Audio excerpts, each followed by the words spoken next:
No one else is talking about this. Hey guys, welcome back. Today we're going to talk about the question that is on every bigger person's mind when it comes to jiu-jitsu. Sweat, butt crack, and man boobs. You gotta talk about it. First thing though is to ask the question, what are you really scared of? And I don't just mean which one of those are you most concerned about, but what are you really scared of? If you haven't started, I think that's who I'm talking to right now. If you were like me and you're thinking this might be something I want to try, I think jiu-jitsu might be for me, but what happens if my butt crack comes out? Or what do I do if my man boobs or my belly's exposed? Or what do I do if I sweat a lot and isn't that gross and bad and you don't understand I sweat excessively? That type of thing. I know you're asking those questions. I know you're thinking about them, but what are you actually scared of? Like, you have to answer that question before you finish the video, before you leave, before you walk into that gym. You have to ask that question. You have to answer it, because really what happens is that we're just afraid in general. Because listen, what if you weren't worried about sweat? What if you weren't worried about butt crack, about your man boobs, about your belly, about whatever? What if you weren't worried about those things? You'd be worried about something else. Because I can guarantee you that it's not the only thing you're scared of. You're scared of the work. You're scared of having to learn. You're scared of losing. You're scared of whatever it might be. Fear is just going to be there. So know that, and we have some other videos that talk about that. But know that this is just another one of those things. It's just another one of them. So that should be the video. That should be it.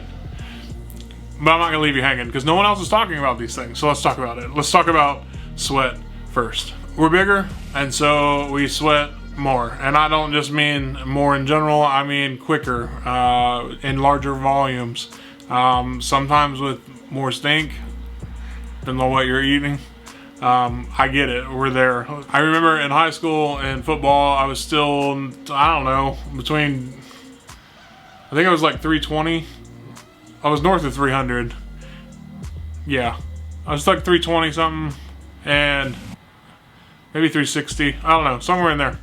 And we were running 2 days, and I remember having to get on the scale and before practice and then weigh in afterwards, and I lost every time 20 pounds of water, and we had to drink back 80% of what we lost before the next practice. Sometimes we had 3 days on a few as we were getting ready for the season, and if I didn't drink back 80% of that, which would be 16 pounds of water, that's 2 gallons of water before the next practice, I wasn't allowed to practice. I'd have to sit out. We sweat a lot, and when you're in a gym, particularly as I'm seeing now in the summer, because I joined in July last year and we ran AC and all that, but like right now we're in that in-between thing, and it's pretty warm in the gym again, and I'm sweating a lot more than I had been in February. You're gonna sweat. It's gonna happen. It's part of working out and exercise, which is generally why I think a lot of us are interested in this. You're gonna sweat. That's part of it. So let's talk about that. You're going to sweat. So Are you afraid of being wet? Are you afraid of being moist? I remember one time I was working on the side with Coach over something else, and Joel and Nick were rolling on the other side. And then when they were done, and we were kind of done at the same time, Coach was like, "Hey, Joel, come here. We want to try this thing on you." And I was dry, and I sat down, and we were practicing a back take. So I was on Joel's back, and he sat down, and I was like, "This is you're moist. I'm not." And so that juxtaposition, you'll notice. Generally, you both start dry, you both finish moist. That's how it happens. So I'm done using that word because I don't like it. But let's talk about stink. If you stink, man, you should rectify that in general, just for regular life before you do like anything. So fix that separately.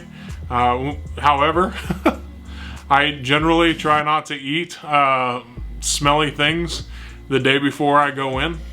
I try not to eat, like, I love garlic. I love that. I'm a pipe and cigar smoker. I collect pre-World War II pipes. I enjoy doing that. I don't do that before I go in to roll. I'm careful about those things because I know it'll come out in my breath, on my pores, whatever it is from food and other things. So just be conscientious of that. You should do that for regular life though too. Like, what's the thing? So you're gonna sweat. It's gonna happen. Embrace it, enjoy it. It's proof of your work. It's hard work. Like you can leave job well done. You've got the sopping wet t-shirt. That's okay. Just try maybe not to have it drip directly on their face. That is definitely gross, especially if their mouth's open because they're breathing heavy. But when that happens, not if, because it will, when that happens, maybe it's going to be your first tap. And congrats. Let's talk Buttcrack. That's the next thing, releasing the Kraken. That was my biggest fear. I can't keep my pants up. Like, we're heavy, so we're more tubular. I don't know. I have glutes. I like to do squats in the gym. They're in there. The problem is that it's just, there's no noticeable transition from my torso to my lower extremities. And so my belt doesn't really have anything to sit on. If you get what I'm talking about, I mostly just have to cinch that bad boy as far as I can. I should probably just wear suspenders, but I'm kind of waiting for 40 for that. We're more tubular, and so I knew this was going to be my biggest foe going into rolling. And it has been. It's something I've had to fight. But recognize that there's not like a ghost of jiu-jitsu that just makes Buttcrack appear all the time, okay? It's not that bad. What usually happens is they get pushed or pulled, and you're not getting pantsed. But man, when somebody throws their feet up on your hips to push you away, they might push your pants down a little bit. When you slide somewhere into scarf hold or whatever, your pants might stay behind you and forget to come with you. So like that's a thing, which means quality gear and just a little bit of planning. Quality gear. Wear stuff that has drawstrings. I have a pair of shorts that I like to wear there on occasion, and every time it's a gamble, and I know that, and I like to live life on the edge. They're old Ohio State shorts, and they don't have a drawstring anymore, and sometimes they're just the only thing I've got left that's clean. The rest of the time, drawstrings. I wear drawstrings. I tie it real tight. A lot of times, depending on what I know is going to happen, if we're working like positions, I pull it up over my belly so that I can tie it kind of over that. And it's got a long way to travel before, you know, the water breaks and the Kraken comes out. Yeah. Quality gear. Wear stuff that's made for that's going to help you with that. And just a little bit of planning. So you can see in our What Do We Wear video, like layers. Layers are the big thing. So I always wear this undershirt. It's down here. You can see it. It's the most helpful thing. It's essentially a rash guard. It's a compression shirt from Under Armour. I've worn it for the past decade or more, 2 decades. And it keeps everything tight, which is important for our next topic. Keeps everything tight, and it helps give another layer between my pants and my underwear and then my actual Buttcrack. So this is a hard thing, but here's the deal. Good gear, planning, and then just stop and retie.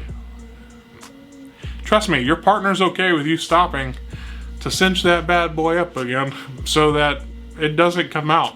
Like, they're okay with that. All of them, I can promise you. You won't find one person that, as you slow down on a roll, to pull your shorts up, is gonna like heel hook you because you're trying to, like, it ain't gonna happen. And if it is, maybe the Buttcrack should be used offensively. I'm just saying.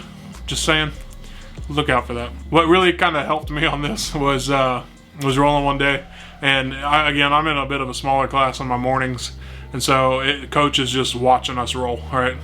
And it's me, and I think it's either Joel or Nick, I don't know, but he's just watching us. He's evaluating what's going on, coaching through it, and I get a sweep, and my pants are stuck from his hand or from whatever, and it just.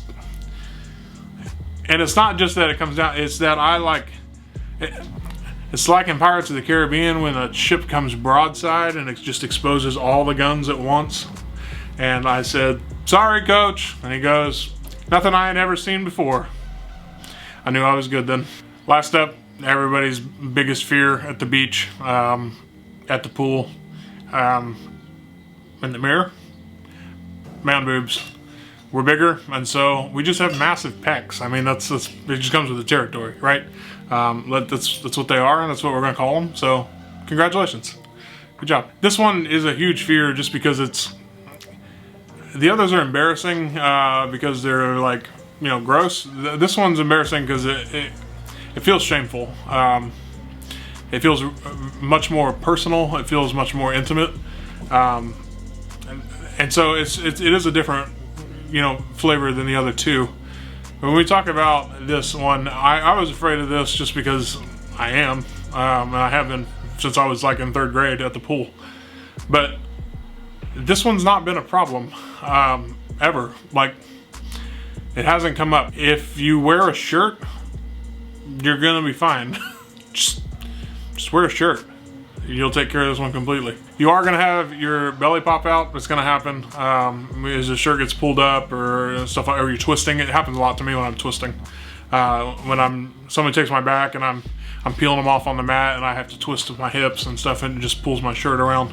Your belly will pop out, and that sucks. But just, you'd be surprised when you have a free hand and you just pull your shirt back down while you're turning, and then you attack them with that hand. So just use it. It's okay. I think the only way that this is possibly going to happen is if you are like doing gi only and you're not allowed to wear a rash guard or a shirt. I mean, unless you just want to have, you know, flaunt it. I mean, that's a personal choice you can make.